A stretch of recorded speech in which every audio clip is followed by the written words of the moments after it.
Okay, Eternals review. Let's go.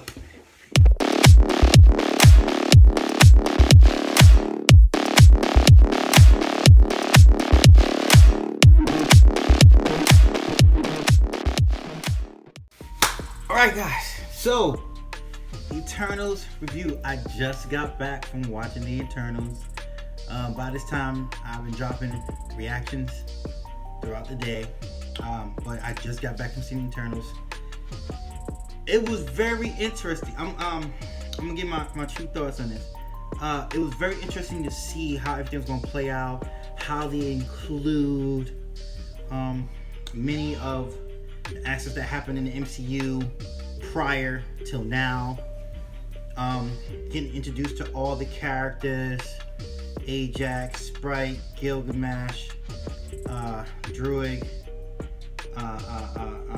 Cersei, Icarus, my boy with the Athena, and also the guy that they can build. I forgot that guy's name, but he was funny. He was funny throughout the movie, in my eyes. Of course, I went to matinee, so there was no kids there, so I was able to enjoy the movie fully without any distractions. But to get all that out the way, spoilers in the doggone description. Spoilers putting out on here. Spoilers, okay? I'm just letting you know. Cause I will gonna talk about the movie. Now, as we're led to believe watching the movie, they open up with some credits like Star Wars style, explaining who the Eternals are, where they come from. Coming from a planet Olympia, some amount of years ago, came to Earth and tried to fight the deviants that were stopping the humans. Man, all that's trash. That's out the window. Boy, there are beings that were built by the Celestials to harvest the humans so they can advance. But they have enough humans on Earth to have the energy to bring forth the emergence, which is bringing to life another celestial being. So that's how Celestials are created. Okay. Now the Celestials stopped all of that information. That's toward the end. But between that, you see the struggle between Ajax not telling everybody because she knew what was going on because she communicated with Amish. And what ended up happening was she passed on the communication line to Cersei. She made Cersei the leader instead of Icarus. Everybody keep looking at Icarus as the leader. He's not the leader. Cersei is. And of course, Cersei meets Jon Snow throughout the movie. You know, I'm calling him Jon Snow because that's all I know as a reference to Game of Thrones. Never seen Game of Thrones, so don't get on me. I might get on it, might not. I don't know. We'll see. Anyway, so yeah, she meets up with Jon Snow, dude, and you know, he doesn't have a real significant part. He's just introduced. Now, this is good with the MCU that they introduce people, and this is why I keep trying to say when it comes to story, Eternals was another part of the story that needed to be built up. Because Eternals was needed to build to lead to something else. So I can see people talking about, oh, it's not all that. It's not to be all that. It's to build to something bigger, which I'm agreeing for when it comes to story-wise we can build. Of course, watching Makai. I love Makai. I was like, Flash, who? Yo, she was super fast. That's my favorite. I don't care nobody say. Makari was so awesome. Gilgamesh and Athena had an interesting relationship because of Athena was going through some type of trauma and going into, and like I said, I'm gonna be all over the place with my spoilers. I don't have no list. I'm just coming up the top of the dome, just coming fresh from the movie. And another thing is that Athena was going through something, like, you know, looked like a mental breakdown. She kept freaking out. She's fighting even the other Eternals, and then come to find out it was a flashback where Athena said, "I will take your memories away, so you don't have to do that, right?" But everybody's like, "Don't do that. It won't be Athena no more." So they left her as is. So Gilgamesh said he'll stay with her to keep her safe. You know what I'm saying? So just keep that in mind. Athena, something's going on with Athena. Anyway, so as we go on progress to the thing, we find out that Ajax dies, and we're gonna find out that they destroyed all the deviants, but now they talking about is deviants still around.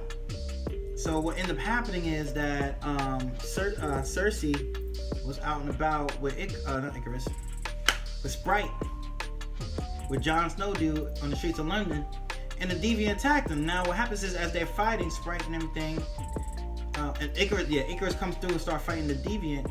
What ends up happening is this deviant is healing, and then we come to find out Ajax had a healing ability. That was her ability, so it's healing itself. So going back before, we didn't see that Ajax died. It stole his ability somehow, some way. So now, let's move a little forward, and now they're talking about we got to get everybody together because the emergence is happening. Whatever. What they go? They go look for Druig.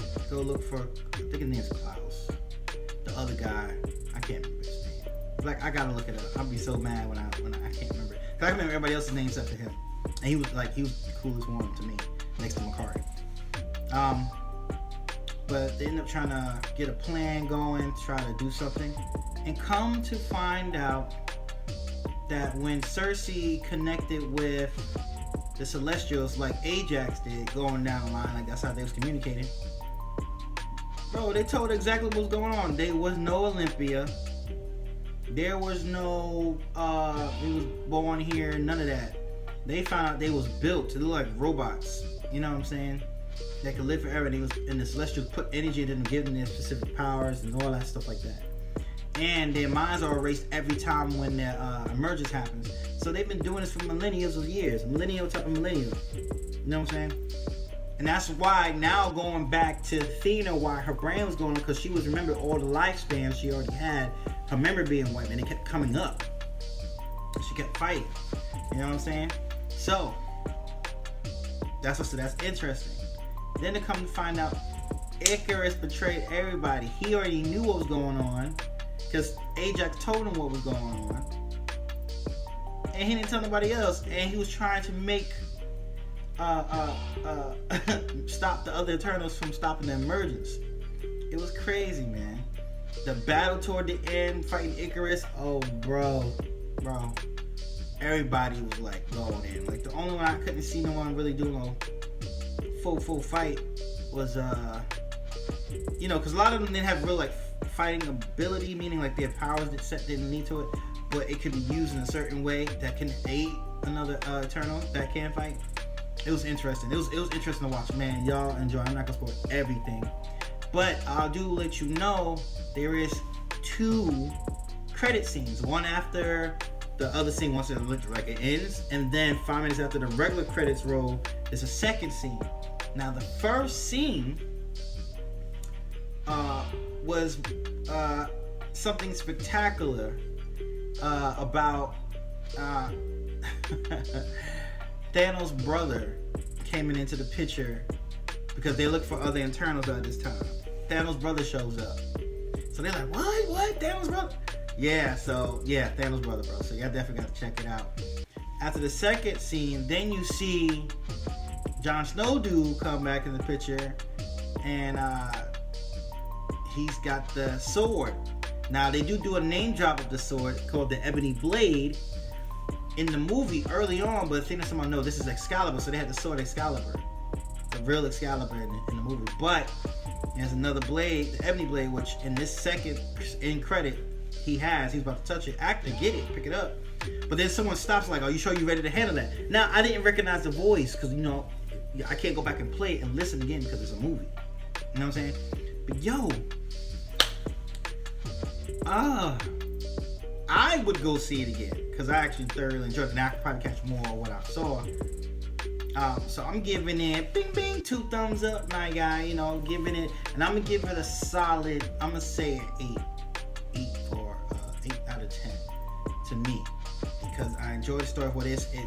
It didn't drag too long, in my opinion.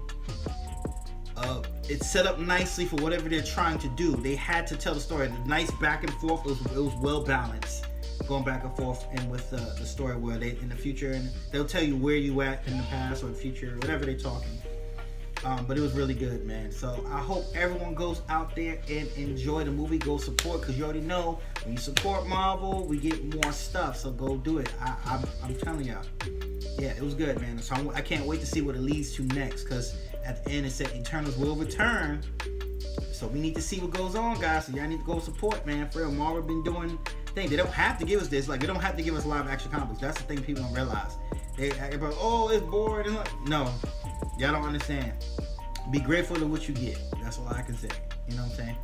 But anyway, guys, that was my review. Thanks for stopping by the Anime Treehouse, hosted by me, your boy AJ KelB. And as always, guys, peace out, stay smooth. But always remember, that rock comes first. Later.